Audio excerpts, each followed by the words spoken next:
Social media पर channel Mahalakshmi की ओर से आपके पास आज कुछ खास खबर के साथ सादर शुक्ल पक्ष शुरू हो गया है और आज कुछ अतिशय के बारे में, कुछ ऐसी असंभव सी बातों के साथ और कुछ खास बात साथ शुरुआत कर रहे हैं आज के इस एपिसोड की इस खबर के साथ। आज गिरनार की धूम मच रही है।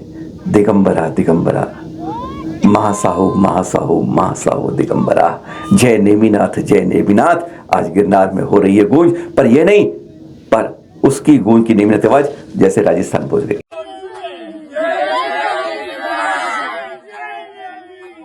भरतपुर के पास झुरहरे में है नेमिश्वर तीर्थ।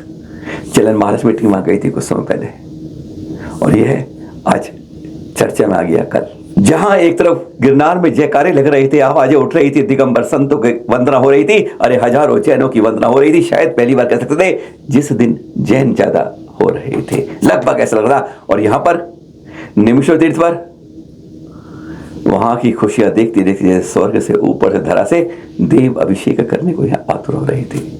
क्या संगम था ये, एक तरफ जयकारा और एक तरफ अभिषेक। कुछ ऐसा ही लगता था कि नेमिनाथ भगवान का आज कुछ ऐसा ही अद्भुत का समय आया है। गिरनार जयकारों में और ये झुरहरा भरतपुर के पास यह तीर्थ आचार्य श्री वसुदेव की कृपा जहां हुई थी, वहीं पर स्वतः देवीय शक्तियों का ही अभिषेक। हर कोई गदगद हो जाता है जब इस तरह के कुछ वातावरण में कुछ इस तरह की महक मिलती है ना। अच्छी खास बात इधर से भी और उधर से भी, गुजरात राजस्थान महासंगम के साथ। खड़जी में बोरे ही बोरे देखकर हम भी घबरा गए एक बार। कोई कहते ना, कोई अनजान वस्तु जब दिखती है और यहां तो बोरों जैसी पड़ती है, देख के हैरान हो गए कि ऐसी कतार जगह जगह दिख रही है आज शिखरजी में। क्या है ये, एक बार खुलासा हुआ तो मालूम चला यह सब वह कूड़ा करकट इकट्ठा करके रखा गया है जो जगह जगह से इकट्ठा हो रहा है सफाई कर्मियों द्वारा। विश्वास नहीं करेंगे आप, आज एक कचरा घर से जब बना देते हैं हम, कसूरवार कोई संस्था नहीं, कोई कमेटी नहीं, हम केवल हम लोग होते हैं। और हैरानगी होती है कि जहां पर औषधि युक्त जो जल होता है वह भी अब गंदगी करकट में, वो इंदौर में सुना ना आपने क्या हुआ था, वो ऐसे ही जो लोग आज पीते हैं उसको देखते कहीं उसमें बीमारी दूर होती है, आज उसकी हालत क्या है वह भी देखते हैं। यह है गंधर्व नाला, कहते हैं पूरी तरह से इसमें जो ऊपर की कई वृक्ष ऐसे औषधि वाले हैं उन सबका जल लेते रहते ये पीते हैं और कई लोग कहते हैं इससे अच्छी अच्छी कई छोटी बीमारियां तक दूर हो जाती है। स्वयं हमने अनुभव किया है इस बात का। और ये दिख रहा है अभी दिल्ली की जमुना और गंधर्व नाला शिखर जी का कोई फर्क नहीं है। एक झागों से भरा पड़ा है, अमोनिया भरा पड़ा उसमें, और एक तरफ बोतलें कचरा कूड़ा हम ऐसे फेंकते हैं, अरे हम कहीं भी कोई पावनता को धार धार खम करते हैं। देख रहे हैं आप, ये सावधान रहिए। अब इसका जल हमने इतना गंद और यहां पर इतना कूड़ा है। अभी तो गंधर्व नाले का झटका देखा है, जब ऊपर पारस प्रभु देखेंगे तो सचमुच हैरान हो जाएंगे हम क्यों अपनी गलत बातों से, गंदी बातों से बाज नहीं आते हैं। काशी का मणिकर्णिका घाट चर्चा में है आज। हम ये बात नहीं करके हमारी अहिल्याबाई होलकर की तस्वीर जो तोड़नी दिखाई गई वो AI थी या नहीं थी, हम उस बात पे नहीं पढ़ रहे। हम उस बात पे नहीं पढ़ रहे कि सरकार में सौंदर्यीकरण करिए। 2023 में हमारे प्रधानमंत्री मोदी ने इसकी शुरुआत की थी। वैसे ही घाट पर जानते हैं आप, ये कहते हैं मोक्ष का द्वार है ये। यहाँ पर जब कोई रोजाना 150 से 200 शव अंतिम संस्कार के लिए आते हैं, उन्हें शिव मंत्र सुनाया जाता है, कहते हैं मोक्ष का स्थल है। ऐसी हरिश्चंद्र घाट भी है। पर यहां जाने दिक्कत ये थी कि दाल मंडी से होके, कहते हैं अंदर शहर से होके आना पड़ता था, इसलिए सरकार ने बाहर कॉरिडोर बनाने के लिए सौंदर्यीकरण, आजकल ये तो ना सौंदर्यीकरण विकास, ये दो शब्द ऐसे हैं जहां पर जाओ और बुलडोजर अपनी मर्जी से चलाओ। इस पर इतनी चर्चा हुई कि यह तोड़ा गई, मूर्ति तोड़ी गई। कुछ लोगों ने तो यह कह दिया कि जैन मंदिर था। हमें तो हैरानगी होती है कि कहीं भी देखो तो कम से कम अपनी पुख्ता बातों के लिए, जैसे पहले समय था ना कि जो जैन बंधु ने कह दिया वह सत्य और न्याय हो गया। लेकिन आज हम इतने हल्के में कर रहे थे अपनी बात को कि गहराई में जाते नहीं। पर हाँ, आज हम इसकी बात इसलिए करें, आज पक्ष भी विपक्ष भी सब लोग आज इसके ऊपर पड़े हैं कि ऐसा एक प्रतिमा क्यों तोड़ दी गई। आज जलजला आया हुआ है समाज में, नेताओं में, राजनीति में, हर जगह, सामाजिक घर में भी कई जगह हुआ है।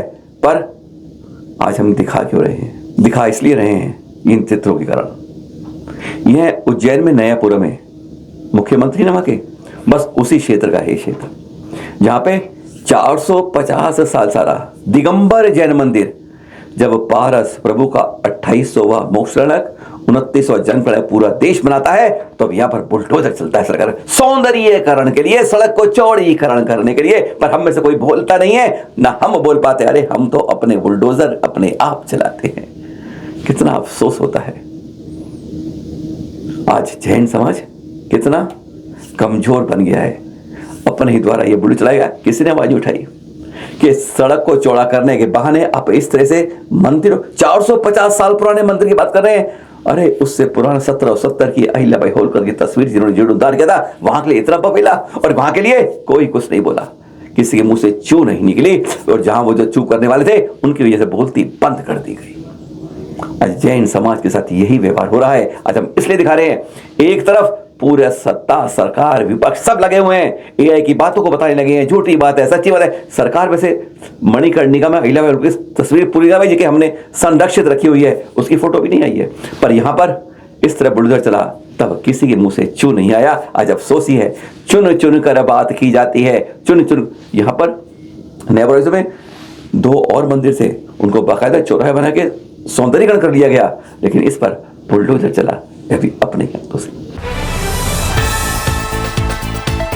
चतुर्काल में सुना था हमने कि आहार जब तीर्थ में होता है तो पंचाक्षर प्रकट होते हैं। अक्षय तृतीया आने वाली आएगी तो अक्षय ही भोजन हो जाता है, यह तक कहा जाता है। पर यह पंचम काल की बात में आज भी ऐसा होता है। विश्वास नहीं होता हमें भी विश्वास नहीं था। जिस मास्टर को 15 रुपए दिए थे 5 मुट्ठी चावल के लिए, 1 मुट्ठी दाल के लिए, वह हैरान हो गया। 28 किलोमीटर भागता भागता चरणों में पड़ गया था संत के कि देखिए आपके आहार से तो मैं कितना गलती हूं, हमारी बात पे विश्वास कम करिए। पहले सुनिए आचार्य श्री निर्भय सागर थे, इस पंचम काल में भी आज आहार से अक्षय होता है। सुनिए, हमने डिंडोरी से बिहार किया शहडोल के लिए, तो बाई रोड जा रहे थे तो 123 किलोमीटर था, और जंगल में से जा रहे थे तो 45 किलोमीटर था। कितना अंतर हो गया। तो हम जंगल में से चले गए, वो था जबकि 65 किलोमीटर, क्योंकि 45 मील था, वो किलोमीटर नहीं, क्या था, 45 मील था। तो वो लगभग 65-68 किलोमीटर चला।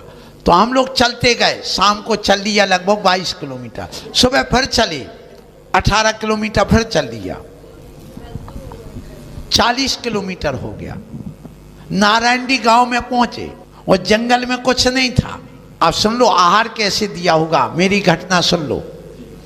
तो वहां पर पहुंचे, जैसे 12 बज गए, उसके एक दिन पहले अंतराय था। हम 2 महाराज थे और एलक अवस्था में थे, वहां कोई जानते नहीं, कभी देखो उनको बुलाए तो वो भागे। तो एक स्कूल में पहुंच गए, तो वहां स्कूल में मास्टर को बुलाया, उससे कहा भैया हमारे साथ 4 लड़के, राकेश नाम का एक लड़का था और उसके साथ में 3 लड़के और थे, कुछ नहीं, अकेले हाफ पैंट पहने, चड्डी पहने, एक बनियान पहने, तौलिया डाले, इसके अलावा कुछ नहीं। अब हुआ ये जून का महीना, चतुर्मास के लिए जा रहे थे, भीषण गर्मी। सो उन्होंने कहा महाराज हम चौका लगा रहे, आप आहार करोगे। हमने कहा ठीक है, हम लोग सामायिक कर रहे हैं। सामायिक करी, उन्होंने 4 पत्थर उठाए, आजू बाजू 2 लगाए, एक पीछे लगाया, और उसमें वहीं लकड़ी जंगल की बीन करके और अग्नि जलाई। फिर उस मास्टर को 15 रुपए दिए और 5 अंजुली ऐसे चावल भर करके एक हंडी में धो करके, उन्हीं की ले करके हंडी, उसमें चावल बना दिया, उसी में दाल डाल दी, 1 मुट्ठा। क्या बन गई वो? खिचड़ी बन गई। अब एक जो बर्तन था, उस बर्तन में पानी गर्म कर लिया, झरने से पानी लाए और उसको छान करके अपनी तौलिया से धो धा करके, और पानी को छान करके पानी गर्म कर लिया, लोटे से पानी देते गए और हाथ से निकाल निकाल करके चावल देते गए। दोनों महाराज का बहुत अच्छा आहार हो गया। फिर हम 2 महाराज का आहार हुआ, उन 4 लड़कों ने भोजन किया। उसके बाद जिससे 15 रुपए दे करके वो चावल लिया था उसको भी भोजन करा दिया, उसने भी भोजन कर लिया। फिर इसके बाद वो हांडी खाली नहीं हुई, आधी भी नहीं हुई। उसके बाद में उसने शाम को भी भोजन उसी का किया। हम लोग गमन कर गए। फिर उसने गाय के खुनेते में डाला कि गाय खा ले, तो गाय भी खाती रही, 2 गाय उनकी। सुबह देखा कि गाय पूरा पेट भरा हुआ है, और उसके बाद भी सुनिए इतना सारा, इतना पड़ा जैसे बिल्कुल ज्यों का त्यों रखा हूं, और गाय पूरी पेट से फुल है। वो सुबह उठा, आश्चर्य में पड़ गया। उसको रात भर नींद नहीं आई। सपने में महाराज ही महाराज देखे कि तूने ये क्या किया, तेरे घर में चलते फिरते भगवान आए और तूने पैसा ले लिया। भागता गया, भागता 28 किलोमीटर पहुंचा शहडोल। जब तक हम लोग शहडोल पहुंच चुके थे, दूसरे दिन सुबह मंदिर पहुंचा कि वो बाबा जी निकले। 2 बाबा जी पहुंचा वहाँ, उसने 15 रुपए चरणों में रख दिए और कहता माफ़ करना बाबा, हमने भगवान से पैसा ले लिए, हमारे यहाँ तो चलते फिरते भगवान आए थे। ये चमत्कार मैंने पहली बार देखा। मेरा पेट दोनों टाइम का भर गया, आपका भर गया, मेरी गाय का भर गया, एक नहीं 2 का। उसके बाद भी रखा रहा। ऐसा कौन सा चमत्कार हुआ आपके पास? ऐसी कौन सी सिद्धि है? कुछ है नहीं, अकेले पीछे और कमंडल, इसके अलावा कुछ नहीं। तो ये चमत्कार होते हैं। कभी किसी रेल को सजाया जाता है, बैंड बाजे स्वागत है किसी स्टेशन पर। आप यहाँ नेता आते हैं, हर जगह होता है, बिल्कुल होता है, पर नेता की बात नहीं कर रहे हैं आप। गाड़ी के अंदर सबको मिठाई खिलाई जाती है, विश्वास होगा आपको। ड्राइवर को तिलक किया जाता हो, क्यों? जब नहीं चलती है, अरे नहीं तो चल रही थी, इंटरसिटी एक्सप्रेस की बात कर रहे हैं जो रायपुर जो चलती है, पर उसका डोंगरगढ़ के अंदर जब पहुंची तो वहां पर दिगंबर जैन भाइयों ने, श्वेतांबर समाज ने, डोंगरगढ़ की पूरी कमेटी ने, जैन समाज जो है वहां का, उसकी पूरी कमेटी ने, कांग्रेस के नेताओं ने, भाजपा के नेताओं ने, सिख समुदाय ने, हिंदू समुदाय ने, सबने मिलकर जोरदार स्वागत किया। धार्मिक भावनाओं की एकता का प्रतीक। राजनीति के दलदल के में भी उठकर निकलकर एकता का प्रतीक डोंगरगढ़ में देखा गया, जब पहली बार 17 जनवरी को चली इंटरसिटी एक्सप्रेस, नाम बदलकर सही नाम से मूक माटी एक्सप्रेस। आचार्य ऋषि को हृदय में धारते हैं, और फिर इस तरह का स्वागत, ड्राइवर का तिलक लगा, सब कुछ लगे। गजब का दृश्य था जब डोंगरगढ़ पे जबलपुर रायपुर इंटरसिटी, मूक सिटी एक्सप्रेस, मूक माटी एक्सप्रेस जब पहुंची थी। न्यायपक्ष श्रवण अभय सागर जी का प्रयास कहते हैं निकल आता है। जब करते हैं सफलता उसी को मिलती है जो प्रयास करता है। माघ शुक्ल की द्वितीया है ना खास बात। जी हाँ, हमारे 12वें तीर्थंकर वासु जो चरण महालक्ष्मी अभी गई थी चंपापुर के मंदारगिरी देशों में, देख रहे हैं आप ये दृश्य। वहीं से ज्ञान कल्याणक स्थली में जाते हुए देख रहे हैं। वहां के अंदर दिखाएंगे, सब दिखाएंगे, पर यहाँ के बारे में कहते हैं 5 कल्याण के लिए हुए थे। 1 वर्ष की कठोरता के बाद आपको केवल ज्ञान की प्राप्ति माघ शुक्ल की द्वितीया को होती है।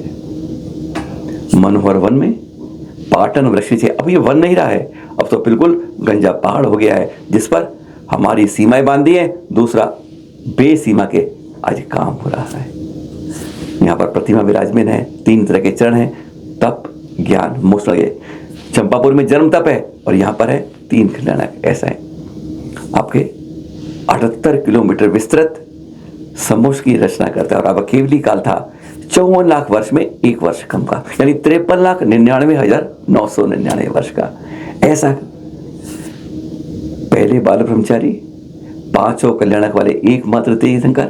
चंपापुर में वैसे 2 गए आप, और आज की तारीख में गए मंदारगिरी में 3 कल्याणक। और फिर यहाँ से फिर ऊपर चलते हैं, बाईं तरफ तपस्थली पड़ती है, बीच में ज्ञानस्थली पड़ती है, और फिर ऊपर सीढ़ी चढ़ते पहुंच जाते हैं मोक्ष स्थली की मंदारगिरी पर। तो रोपवे भी है वहां पर। अपने तीर्थों पर जरूर जाइए, सुरक्षित तब रहते हैं जब हम पहुंचते हैं। सौभाग्य मिला है हमें कि हम लगभग ऐसे प्राचीन 85 बल्कि 86 तीर्थों की अब तक दर्शन कर चुके हैं, कईयों के 5-5, 10 बार भी। पर हाँ, बोलिए हमारे साथ मिलकर वासु पूज्य भगवान के ज्ञान कल्याण की जय जय जय जय जिनेंद्र के साथ।